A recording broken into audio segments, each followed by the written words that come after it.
Tribunnya hujan deras, ratusan kendaraan menumpuk di kawasan Jembatan Waimer, Seram bagian timur.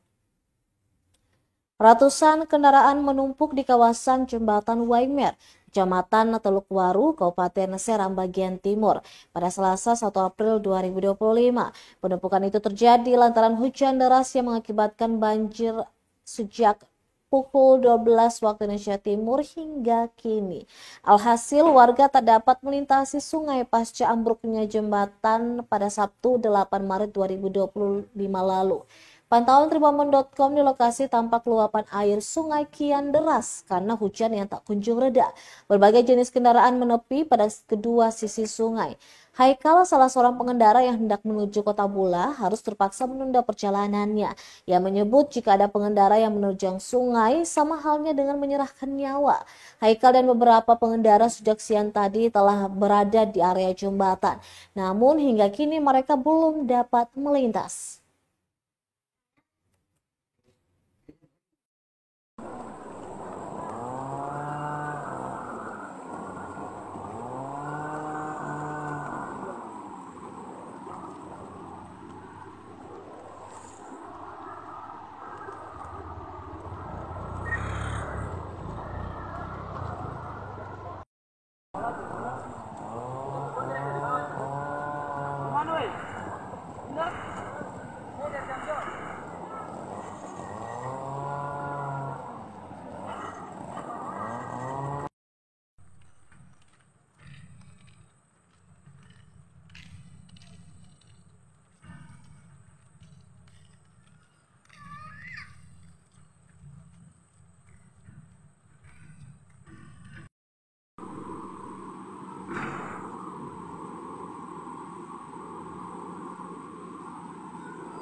Download Tribun X sekarang, menghadirkan lokal menjadi Indonesia.